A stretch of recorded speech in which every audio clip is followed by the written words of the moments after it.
क्या बिहार से एनडीए की विदाई तय हो चुकी है? क्या बिहार के मंत्रियों ने अपनी पैकिंग शुरू कर दी है? क्या कागजों को छुपाने के लिए दफ्तरों में आग लगाई जा सकती है? क्या अमित शाह होटल में किसी से छुप छुप कर मीटिंग कर रहे हैं?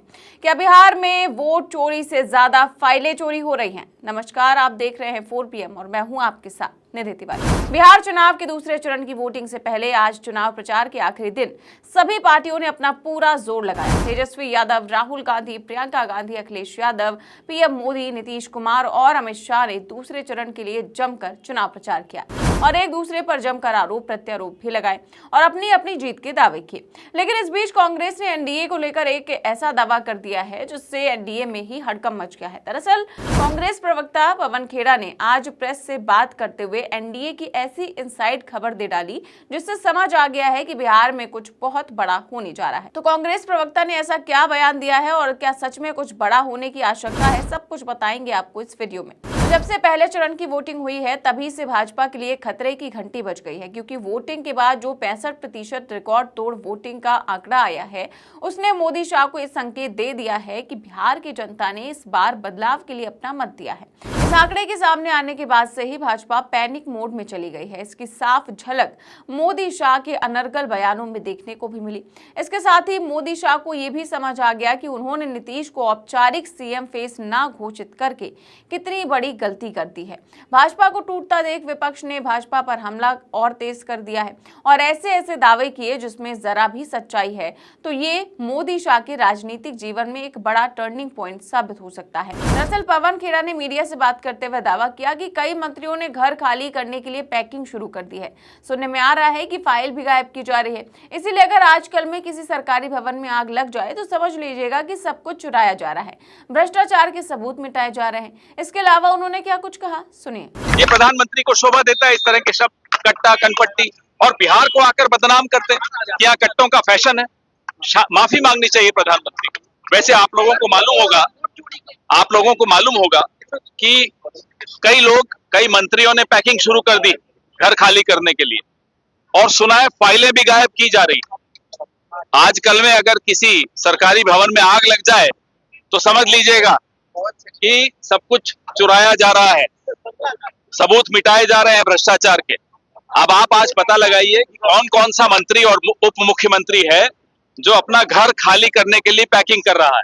जरा देखिएगा, आज ये अच्छी खबर है। वोट चोरी को लेकर के लगातार सवाल यहाँ फाइलें चोरी हो रही हैं, आप कह रहे हैं वोट चोरी नहीं होने देगा बिहार। सवाल हमारे वाजिब है, रोज उठा रहे हैं। वीवीपैट की पर्चियां कूड़ेदान में मिल रही हैं और चुनाव आयोग जवाब नहीं दे रहा। लेकिन बिहार और बिहार का सजग मीडिया वोट चोरी नहीं होने देगा। तो अब सोचने वाली बात यह है कि क्या एनडीए के नेताओं और मंत्रियों को अब हार का डर सताने लगा है?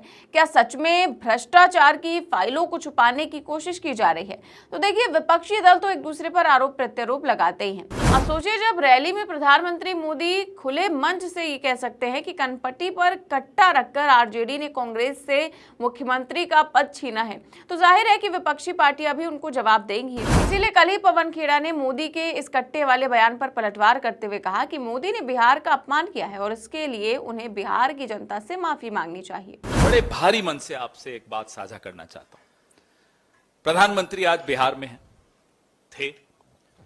उन्होंने एक ऐसी टिप्पणी की जो बिहार के नौजवान का अपमान है, बिहार का जो योगदान है इस सभ्यता में उसका अपमान है, बिहार के एक एक व्यक्ति का अपमान है।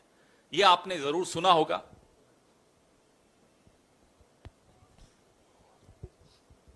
मैं चाहता हूं कि इस पर आप लोग भी ध्यान दें। यहां फैशन है ना, कट्टा लेकर के आ जाते हैं, फिर बोलते हैं हैंड्स अप। यही है ना बिहार में। आपको यहां फैशन है ना, कट्टा लेकर के आ जाते हैं, फिर बोलते हैं हैंड्स अप। यही है ना बिहार में। हम बिहार के तमाम लोगों की तरफ से राजनीतिक बात नहीं कर रहे। आप चुनाव आते रहते हैं, जाते रहते हैं। बिहार माफी चाहता है प्रधानमंत्री की। प्रधानमंत्री बिहार से माफी मांगे। इस तरह की घटिया वाहियात टिप्पणी करके आप सोचते हैं बिहार आपको माफ कर देगा? बिहार अगर आपको आसमान पर ले जा सकता है तो 2 मिनट में जमीन पर भी गिरा सकता है। बिहार सबको अपनी औकात दिखा देता है, प्रधानमंत्री को नहीं भूलना चाहिए। क्या ये मतलब है कि बिहार में फैशन है, कट्टा लाते हैं, हैंड्सअप करवाते हैं? भाई 20 साल से आपकी अपने दोस्त की सरकार है, तो ये गुंडा राज आप खुद बोलकर जा रहे हैं यहां गुंडा राज है, क्यों बिहार के नौजवान का अपमान कर रहे हैं? इसलिए आपके माध्यम से प्रधानमंत्री से हम आग्रह तो नहीं करेंगे, प्रधानमंत्री को कह रहे हैं सीधे सीधे माफी मांग कर जाइए बिहार से। अब देखिए, जिस तरीके से मोदी के बयान सामने आए हैं उससे साफ पता चलता है कि मोदी चुनाव जीतने के लिए कुछ भी बोल रहे हैं। अब इधर मोदी के बयानों की चर्चा चल रही है तो उधर अमित शाह पर्दे के पीछे अधिकारियों से गुपचुप मिलकर चुनाव जीतने की रणनीति तैयार कर रहे हैं। ये हम नहीं कह रहे हैं, बल्कि पवन खेड़ा ने ही कल एक प्रेस कॉन्फ्रेंस करके इस पूरे मामले को लेकर खुलासा किया था। उन्होंने आरोप लगाया था कि जब गृहमंत्री होटल में आते हैं तो लिफ्ट से सीसीटीवी कैमरों पर कागज चिपका दिए जाते हैं और गृहमंत्री यहाँ किससे मिलने आ रहे हैं और किसका मुंह छुपाया जा रहा है, इसको लेकर के उन्होंने क्या कुछ बताया, सुनिए। एक अजीब बात हमने देखी, इसी होटल में देखी। जब गृह मंत्री इस होटल में आते हैं तो लिफ्ट के सीसीटीवी के ऊपर कागज चिपका दिया जाता है। तो हमें नहीं समझ में आया कि गृह मंत्री यहां किससे मिलने आ रहे हैं, किसका मुंह छिपाया जा रहा है, किससे डर डर के छिप छिप कर मिलना पड़ रहा है। क्या वो अधिकारी हैं, कौन है? इसका जवाब हम उम्मीद करते हैं गृह मंत्री देंगे। चलिए, आप ट्रैफिक रोक देते हो, लिफ्ट्स रोक देते हो, रास्ते बंद कर देते हो, सब मंजूर है। सीसीटीवी कैमरा के ऊपर कागज क्यों होटल वालों को मजबूर करके लगाया जाता है, ये हम जानना चाहते हैं। किससे मिल रहे हैं गृह मंत्री? इस देश के गृह मंत्री ये छिप छिप कर मीटिंग्स क्यों कर रहे हैं? अधिकारी अब आपसे नहीं डरते, गृह मंत्री जी को ही समझ लेना चाहिए। तो अधिकारी अगर आपसे मिल भी रहे हैं, हमारी जानकारी में रहता है, वो अधिकारी हमें भी बता देते हैं कि साहब गृह मंत्री ने बुलाया, धमकाया, हड़काया, जो भी किया हमें बता देते हैं। सीसीटीवी के ऊपर जो कि सुरक्षा के साथ इस होटल में और लोग भी रह रहे हैं, उन सबकी सुरक्षा के साथ भी खिलवाड़ है।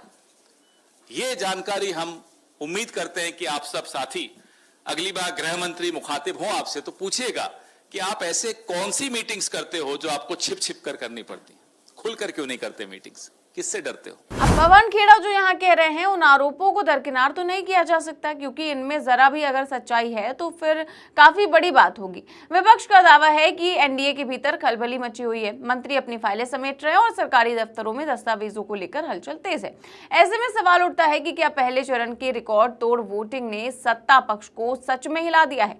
क्या विपक्ष का यह दावा कि जनता बदलाव के लिए वोट कर चुकी है सच साबित होगा, या फिर भाजपा और एनडीए एक बार फिर से बिहार की राजनीति में वापसी करके दिखाएंगे?